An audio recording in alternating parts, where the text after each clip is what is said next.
Hey guys, welcome back to another video. Don't mind my face, it's impromptu and I didn't even think I was going to make this video. So I was just going through my phone and I was going through my pictures, and if you're using iPhone, how an old picture just pops up to show you this same dates 3 years ago, 2 years ago, what was happening in your life. Like, so a picture popped up, and that picture, I'll put it somewhere here, was a picture of graduation for my son, my last boy, my last child, going to primary one. So he was graduating from nursery to primary one. So it was a graduation ceremony in the school, and it was exactly the same date 3 years ago. And it brought a lot of memories to me, like, oh, this was exactly 1 month before we left Nigeria in 2022. So it just brought a lot of memories and all that. So I was just going through pictures within that time to remember what was happening in my life at that time, and looking back and seeing that we are almost 3 years in Canada. It just looks like yesterday. Time flies. It looks like we just came to Canada. It doesn't look like 3 years. A lot has happened. A lot of water has passed under the bridge. Like, we're so grateful. We have so many things to be grateful for. There was also one picture that shows within that time, I'll put it somewhere here, that says something about whatever it is will work out. Like, whatever it is that you're going through at that point is going to work out. At that time, I'm sure I saw that write up somewhere, and I kept the pictures. Thanking God, looking back to see that everything worked out good, and we are like 3 years, almost 3 years in Canada. We came to Canada September the 6th, 2022. Today is today is August 25th. Yeah, so exactly 1 month. It was exactly 1 month to the time we finally left Nigeria finally. We're so grateful. So the video I'm going to be making today, this time 3 years ago, things that had happened already. So first of all, we had already gotten our permanent residency. We had already gotten, so I got my PR we got it in July 7th, yeah. And left to me, with the way I was tired and anxious and just done with the whole Nigeria thing, I didn't mind leaving that same month. If it was just me, so if my husband was not involved, I didn't have kids. When I got my PR July 7th, I was going to leave latest July 31st. Yeah, I was tired at that point. I remember my husband saying, okay, good, that so let's look at December, January, let's tidy up things. I'm like, yo, December. Okay, you come and meet me and the children in Canada when you're done tidying up whatever you want to tidy up. He's like, no, what are you thinking? When are you thinking we should leave? I'm like, latest September. He's like, okay, look, the who's chasing me from Nigeria. You've gotten the PR already. I say, I don't want to hear stories that Canadian government say, okay, they don't want again, or they want to close their border. I'm leaving. It's like, nah, let's leave it till December. Latest January. I'm like, yeah, who? Like, seriously? He thought I was joking. Me that had already gone to start looking for tickets. I told him, no problem. Shebi yourself, you get your PR. We'll go and open the way for you. When you are ready, when you finish tidying up what you want to tidy up, you come and meet us. So this time, last 3 years, we had already gotten our PR. We had already informed our family, of course, and some very close friends. And yeah, then I had not informed this time last year. This time 3 years ago, I had not informed my office that I was resigning. I had not informed them. I informed them like 3 weeks to when we were leaving. That was when I formally informed them that I was leaving.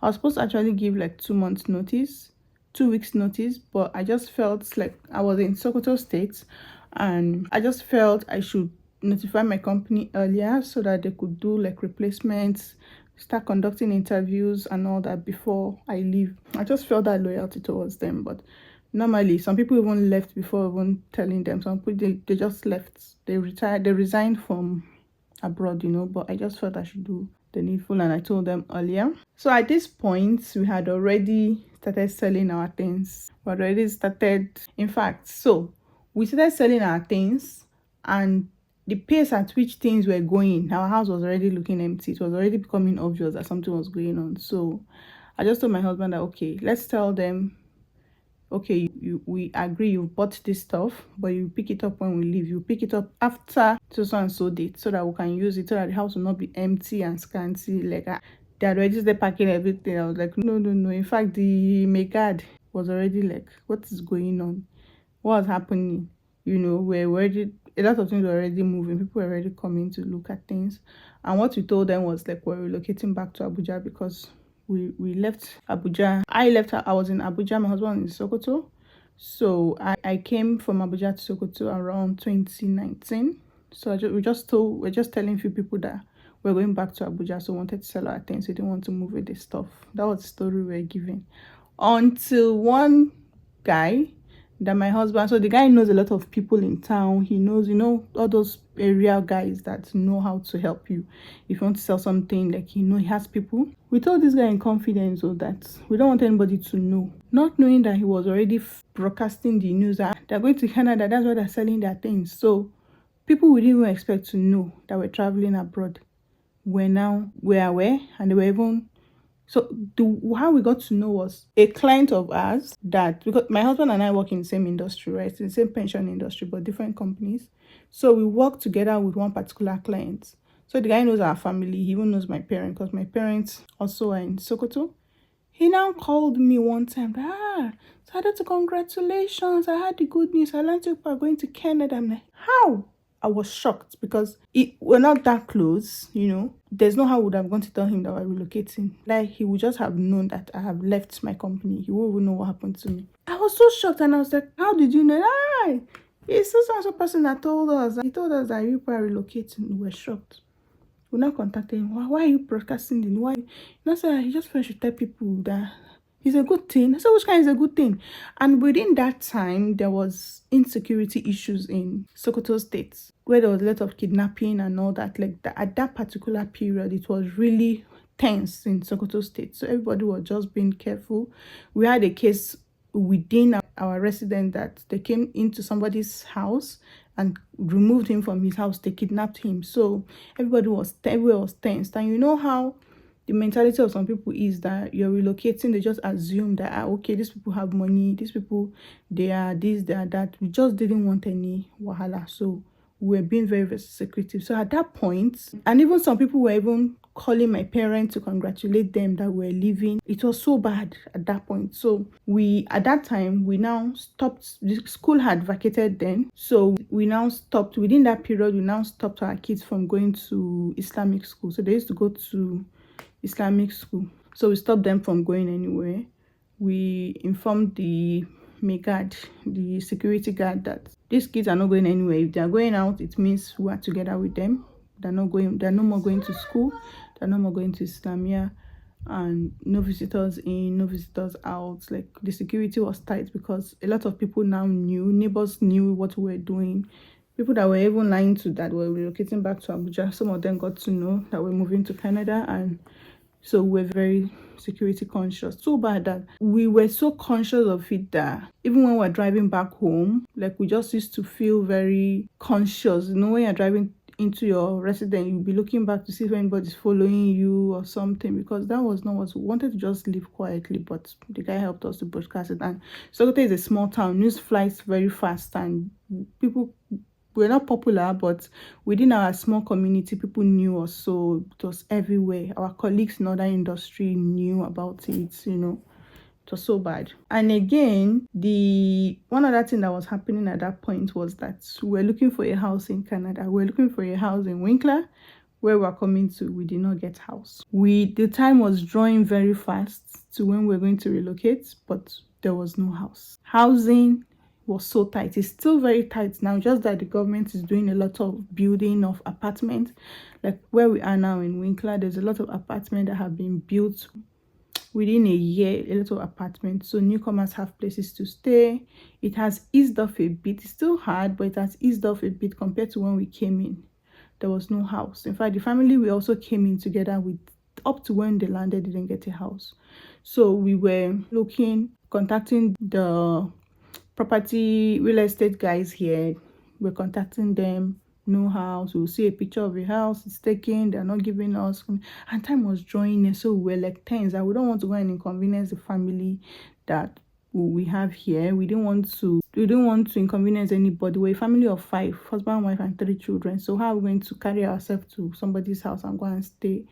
So we're really intensely looking for house, and close to Assad, I think barely 2 weeks to when we're finally leaving, we got a house. And that house was even by chance, because it was just by chance we got that house, so we got the house. And then they told us, okay, we're supposed to arrive Canada September 26th, but they told us the house will not be ready till 1st of October, because somebody was moving out, and then they had to do the cleanup, fix 1 or 2 things before we could move in. Like, that's the tradition here.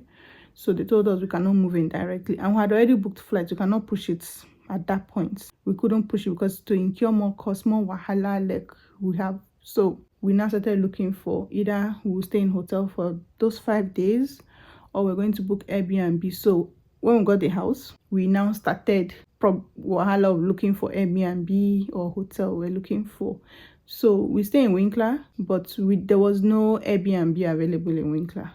I don't know if there is now, but at that time there was none. So the only option we had was to get Airbnb in Winnipeg, which is like an hour 30 minutes. We didn't really consider hotel because we wanted to be comfortable, right? The family of 5, we needed like a house to stay with our whole load, because you needed to see our load. Like each one person had provision to carry 2 luggage, 223 kg luggage. So we had over 10 luggages plus extra luggages. So we needed where to keep them. We needed like a home. So we got an Airbnb in Winnipeg. It was a 2-bedroom Airbnb. We got it. We had to pay from Nigeria to book it, because as at 2 weeks to the time we're leaving, it was already late to book an Airbnb. You needed to book it months before. So we didn't really have much options, and we just took the one we saw. So we had to pay from Nigeria to secure it. After paying for that, we paid for the damage deposit for the house we've gotten, even though we've not seen it, just to secure it. We're like, we're even ready to pay 6 months if it is that, just for us to get a house, because how are we going to do it? Where are we going to stay? So at that point, we got a house barely 2 weeks to when we're leaving. Then we arranged to get an Airbnb. So we booked the Airbnb for 5 days, and then we now had to book for taxi that was going to take us from Winnipeg to Winkler, because it's an hour 30 minutes. We don't have a car. We don't want to inconvenience anybody. Of course, if we told the family we're coming to join here that they could pick us, and it wasn't going to be a problem. But at that point, we didn't even want to disturb them at all. It was not even an option. So we're booking Airbnb or a driver, a pickup that was going to be able to carry a family of 5 with over 10 luggages. So we're doing all that arrangement. And on top of all that, we're still going to work. My husband was still going to work actively. I was still going to work actively. So there was a lot. And then at this point, we're still buying things. We're selling off properties, and we're still buying things that we're going to travel with. It was a lot. It was fun, and it was a lot, Every time I remember, whenever I'm on break, when I close from work, the next thing, I'm going to the market, buying this, buying that, packaging this, packaging that, Nigerian food, buying jackets, buying this, buying shoes, throwing away this one. It was a lot. And then within that time, so yeah, at that point, within that time, I can't remember the exact dates. So the people in our industry, the pension industry, of course, they organized a send forth party for us, for my husband and I, because as I said earlier, we're both in the same industry. So we had mutual colleagues, we had mutual friends, So they organized a big send forth for us. They gave us gifts. It was a lot. So it was really nice. It was emotional at that point, because then they had already known that we're leaving. So it was really emotional. I was also seeing the pictures of the gift they gave to me. They gave me a pack of so they gave my husband just one single gift. That was a case for his wristwatches. A case that could take like 12 wristwatches. Very beautiful case. And my husband really loved his wristwatches, so he really treasured it because everything was in one and it looks very luxurious, so very nice. So for me, they gave the contract of buying a gift for me from one of our female colleagues. So she bought makeup stuff, she bought perfume, she bought body sprays. The perfumes and body spray and this girl bought, I was like, come, what's that her name again? I was like, madam, come, why you buy me body spray and this thing? Why is you buy plenty body spray and perfume I just smell? Why you? He said no. Because it was plenty, it was a lot, and they were really nice. And some makeup and all that. So it was really emotional at that point. So this is just like this day in our life 3 years ago, still back home in Nigeria, you know. And my mom was at this point, reality has dawned on her that her daughter is leaving. Her daughter, her children, her grandchildren are leaving because my parents are in Sokoto. We're practically like neighbors to my mom. We could, if we want to trek, we could trek to her house. So she knew every step of the journey, right? She knew every step. I always tell mom, pray for us. So this is what we're doing. Mom, pray for. She just saw it that it's time. It's not yet time. Like she didn't take it seriously until when the time started drawing close, and she was like, "So people are going. So people are leaving. Like you're going." That was like, so it was really emotional. There was one time she came. I think a week to when we were about to leave. The other time she just branched and came to the house. And she had no reason to come. She just had no reason to come. Normally she would come for something or she would come and she's coming. She just came and she had no aim. I just knew that this woman was getting emotional. Like it really down on her that we're leaving, you know. It was a lot. I remember few days to when we're leaving, we went to spend the night with her. We just left home, went there to sleep, spend the night with her, just to spend the night with her before we finally left Sokoto State to Canada. We're excited. 3 years, you know, 3 years is a benchmark in the PR journey in Canada. That is when you're eligible to become a citizen. We didn't travel anywhere. We didn't leave Canada. We wanted to count down to the exact date when we were eligible for citizenship. And then after then, we can start traveling because we didn't want to add one more day to when we're going to become citizens. So we just stay put. We're going to get our citizenship by the grace of God. Inshallah, we'll become Canadian citizens. We're going to get our blue passport. Is it blue or black? We're going to get our Canadian passports. We're going to be dual citizens. We're going to get visas to the US. And of course, it's going to be easy for you to travel to the US. You don't need to get your visa. You don't need to get all those stress and all that. We're really excited for the journey. And please pray for us. It's 1 month too. It's 1 month's time. And where for every other person that is about to become citizen or they're just starting a Canadian journey or they're already here, I'm happy for you. For those that are about to start and are still having cold feet, you have nothing to be afraid of. Canada is good. Canada wants you. Canada needs you. The process may be tight. The process may be cumbersome, expensive, but it's 100% worth it. No regrets. I keep saying the only regret you have is that we didn't come here earlier. But I believe this is God's time. This is when God wanted us to come. And alhamdulillah, we're here. All right. Thank you for watching up to this point. If you did watch to this point, just know that you are my favorite and I don't take you for granted. Thank you very much and see you in my next video. Bye.